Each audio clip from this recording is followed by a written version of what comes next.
In the final line of the sonnet, the problem is suddenly solved. After all his struggle, frustration, and failure, Astrophil finally hears the voice of his muse. The muse is the spirit of inspiration, and she speaks to him directly. She begins with the word, fool. She calls him foolish because he has been searching in the wrong place. He has been reading other poets, copying their style, and trying to borrow their ideas. But none of these things can help him write real poetry. Then the muse gives him a simple but powerful command: look in thy heart, and write. In other words, she tells him to stop depending on books and imitation. Instead, he should look into his own feelings and write honestly about what he truly feels. This line is the most important line in the whole poem because it gives the central message of the sonnet. Sidney teaches that true poetry does not come from artificial learning or borrowed language. It comes from sincere emotion and personal experience. The line is short and simple, but it has a deep meaning. The best poetry is not copied from others. It is born from the poet's own heart. That is why, look in thy heart, and write, has become one of the most famous lines in English literature. The first important theme of the sonnet is love. The poem begins with Astrophil's sincere love for Stella. He truly loves her and wants her to understand his feelings. He writes poetry because he hopes that Stella will read it, feel pity for him, and perhaps love him in return. So love is the starting point of the entire sonnet. The second theme is poetry and inspiration. Sidney is not only writing about love, he is also asking an important question: where does poetry come from? At first, Astrophil thinks that poetry comes from books, rules, and clever techniques. But by the end of the sonnet, he learns that true poetry comes from emotion, imagination, and inner truth. A poet must write from real feeling. Another major theme is the conflict between nature and study. Sidney shows two opposite ways of writing. One way is natural inspiration, which comes from the heart. The other way is artificial learning, which comes from copying other poets. Astrophil spends too much time studying other writers, but this only makes him more confused. Sidney suggests that too much dependence on books destroys originality. The sonnet also explores the frustration of the artist. Astrophil wants to write, but he cannot find the right words. He feels full of ideas, yet he cannot express them. Today we would call this writer's block. Sidney describes this frustration very clearly through images like the sunburned brain, the halting words, and the poet biting his pen in anger. Finally, the most important theme is sincerity. Sidney believes that honesty is more valuable than artificial language. A poem does not become great because it uses difficult words or clever tricks. It becomes great when it comes from true feeling. That is why the final message of the sonnet is so important. The poet must look into his own heart and write honestly. In this sonnet, Sir Philip Sidney uses many literary devices to make the emotions, ideas, and struggles of the poet more powerful. Each device is not used only for decoration. Every device helps us understand Astrophil's love, his frustration, and his search for true poetry. The very first words, loving in truth, contain alliteration.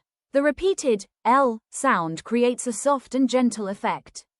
It sounds smooth and natural, which matches the sincerity of the poet's love. The phrase, pleasure of my pain, contains both paradox and oxymoron. A paradox is a statement that seems impossible or contradictory but contains truth. Pleasure and pain are completely opposite emotions. Sidney then writes, pleasure might cause her read, reading might make her know, knowledge might pity win, and pity grace obtain. These lines contain climax or gradation.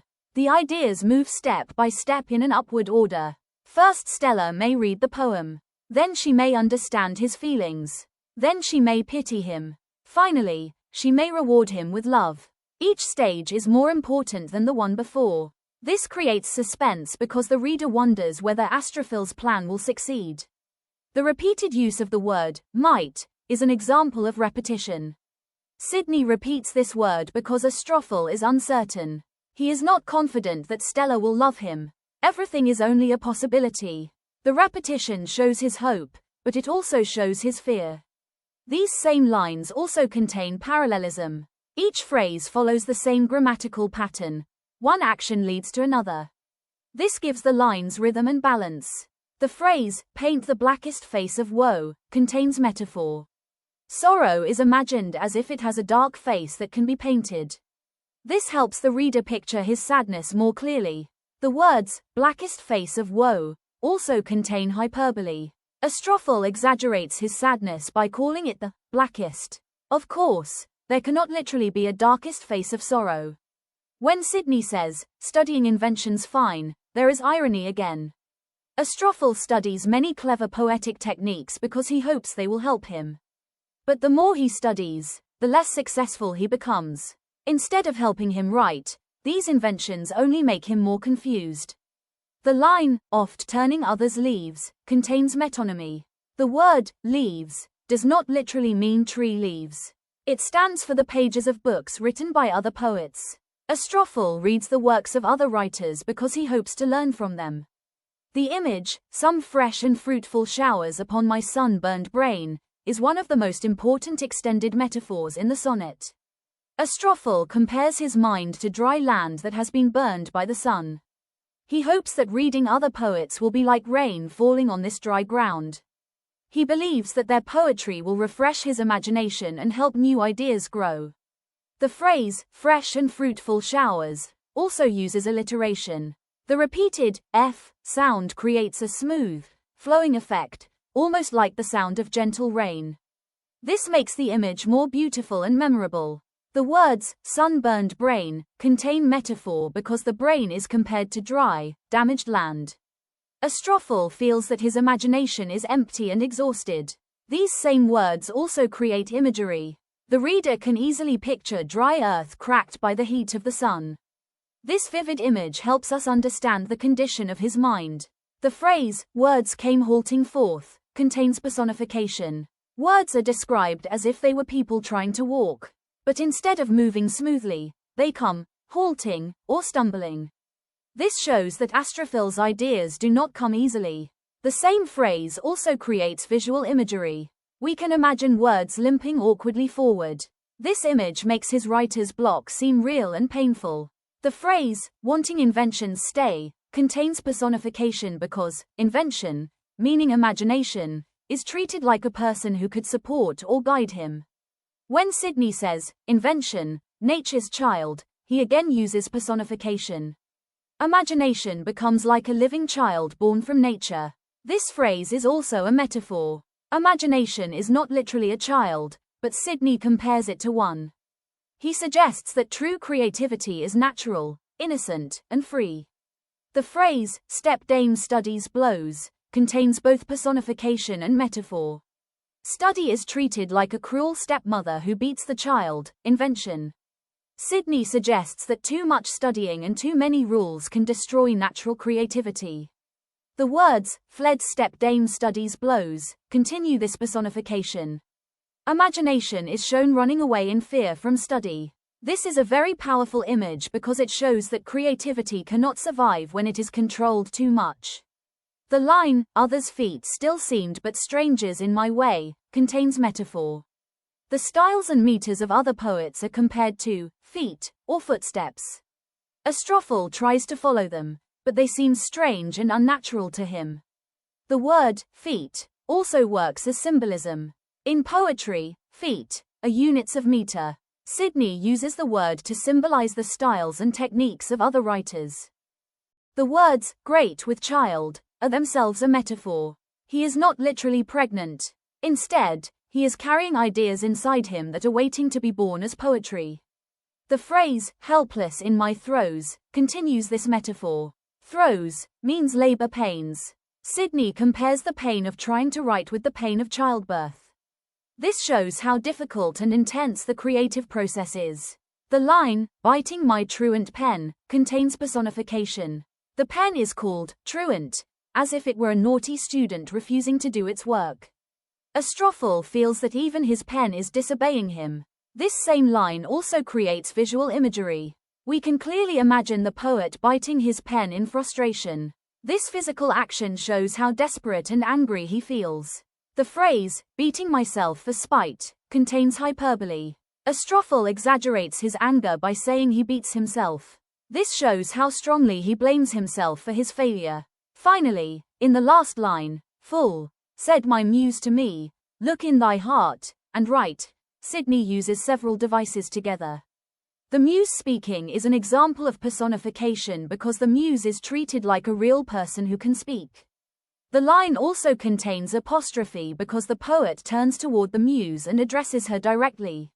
"Look in thy heart, and write," is an imperative sentence because it is a command. The muse tells Astrophil exactly what he must do. This final statement is also an epigram. An epigram is a short and memorable sentence that contains an important truth. This line gives the message of the whole sonnet. Real poetry comes from honest feeling, not from imitation. Looking at the entire sonnet, Sidney uses the sonnet form itself as a literary device. The poem has 14 lines and follows the traditional structure of a sonnet. This form is suitable because sonnets are often used to express love and deep emotion. The entire poem also contains internal conflict. Astrophil struggles inside himself. He cannot decide whether to depend on natural feeling or on the techniques of other poets. Another important device in the whole sonnet is conceit. A conceit is a long and unusual comparison. Sidney develops the comparison between writing poetry and childbirth. The poet is like a mother carrying ideas and trying painfully to give birth to them. The poem also uses a self-reflexive technique. This means that the poem is about the process of writing poetry itself. Sidney is not only writing a love poem, he is writing a poem about how difficult it is to write a poem. Finally, the sonnet follows the Petrarchan convention. In Petrarchan love poetry, the lover suffers because he loves a woman who seems distant and unattainable. Astrophil suffers because Stella does not yet return his love. This makes the poem part of a long tradition of love poetry, but Sidney also gives it his own original message. The poet should stop copying others and instead write from the heart. The poem is a 14-line sonnet influenced by the Petrarchan style, but Sidney gives it his own pattern. The rhyme scheme is ABABABABCDCDEE. The first 8 lines, called the octave, explain why Astrophil writes and how he tries to impress Stella. The last 6 lines, called the sestet, show his failure, frustration, and final lesson. In the end, the muse tells him to stop copying others and simply write from his heart. In this sonnet, Sidney uses several important symbols to make the poet's emotions and ideas clearer. The first important symbol is the heart. The heart stands for true feeling, honesty, and sincerity.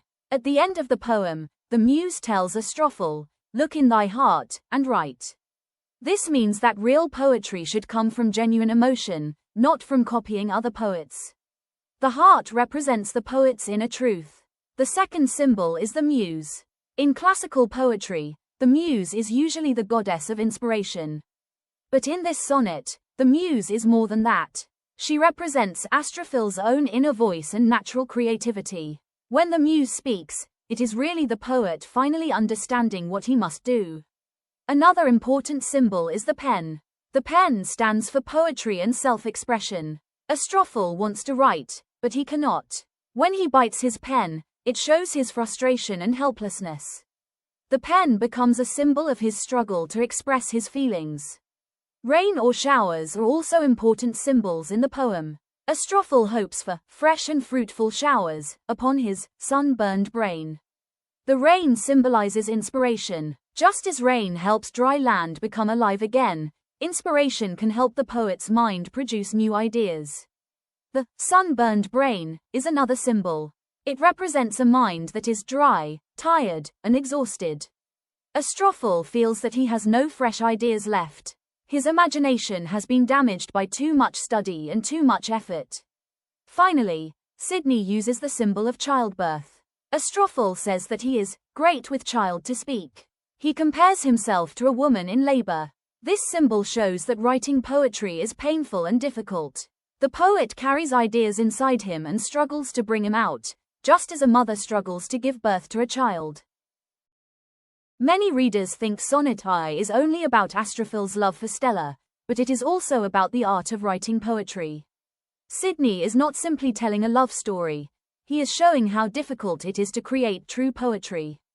The poem is one of the earliest examples in English literature of what we now call writer's block. Astrophil has strong feelings, but he cannot find the right words to express them. Sidney also criticizes the artificial style used by many Renaissance poets. He suggests that too much imitation and too many poetic tricks make poetry weak and unnatural. The last line, "Look in thy heart, and write," is considered one of the greatest poetic statements in English literature because it teaches that real poetry comes from sincere feeling. The poem also reflects the ideas of Renaissance humanism. Humanists believed in the value of the individual mind and personal experience. Sidney shows that the poet's own heart is more important than borrowed ideas. The conflict between nature and study comes from classical literary theory. Ancient critics often debated whether great poetry comes from natural talent or from education and practice. Sidney presents both sides, but finally supports natural inspiration. Sidney's idea is very similar to the later view of William Wordsworth. Wordsworth believed that poetry is the spontaneous overflow of powerful feelings, and Sidney suggests almost the same idea many years earlier. Although the poem is serious, Sidney also includes a little humor. The image of the poet biting his pen is slightly comic because it shows him behaving almost like an angry child. The muse in the poem is not only an outside goddess of inspiration. She also represents the poet's own inner voice, the part of him that already knows the answer.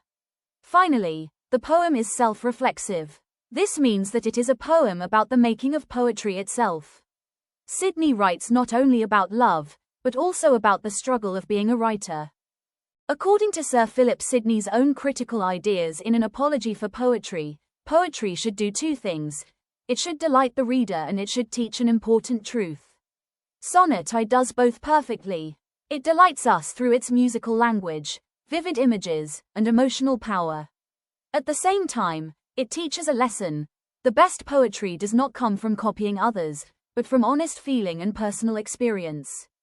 Sidney believed that poetry should move the reader's heart as well as the mind. In this sonnet, Astrophil's frustration, confusion, and final discovery make the poem emotionally powerful. The reader enjoys the beauty of the language, but also learns that sincerity is more important than artificial style.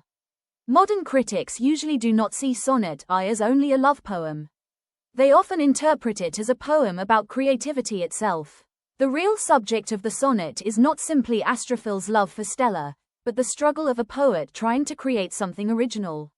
Many modern critics also believe that Sidney is criticizing imitation. Astrophil reads the works of other poets and tries to follow their methods, but this only makes his writing worse.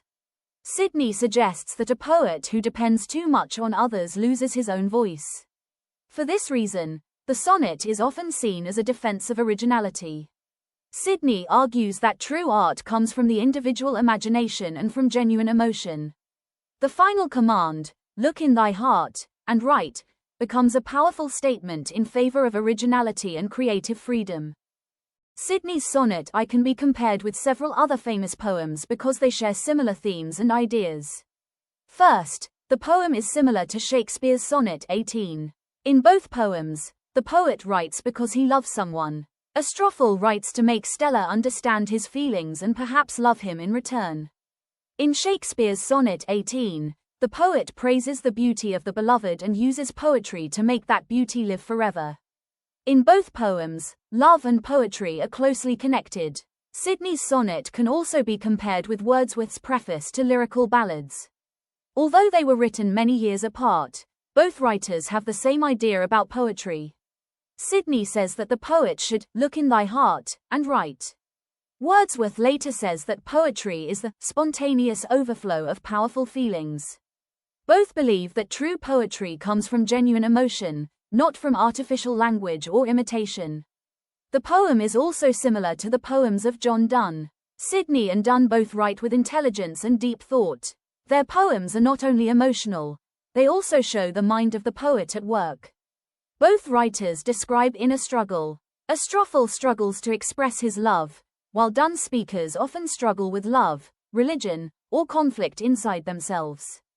Finally, Sidney's sonnet can be compared with Spenser's Amoretti. Both works are sonnet sequences about love. In Astrophil and Stella, Sidney describes Astrophil's feelings for Stella through many sonnets. In Amoretti, Spenser writes about his love for the woman he wishes to marry. Both poets use the sonnet form to tell the story of love step by step. Loving in truth is one of the most important phrases in the sonnet because it immediately shows that Astrophil's love is sincere and genuine. He is not pretending or speaking artificially. His feelings for Stella are real. Pleasure of my pain is important because it reveals the strange and painful nature of love. Astrophil suffers, yet he hopes that his suffering may move Stella's heart. The quotation shows the paradox that love can contain both happiness and sorrow at the same time. Some fresh and fruitful showers upon my sun-burned brain is a memorable image because it shows Astrophil's need for inspiration. He feels that his mind is dry and exhausted, like land burned by the sun. He hopes that reading other poets will refresh his imagination. Invention, Nature's Child, is important because it expresses Sidney's belief that imagination is natural. True creativity is born from nature and from the heart, not from too much study or imitation. Look in thy heart, and write, is the most famous and most important line in the sonnet. It contains the central message of the whole poem. Sidney teaches that true poetry comes from honest feeling and personal experience, not from borrowed ideas or artificial language.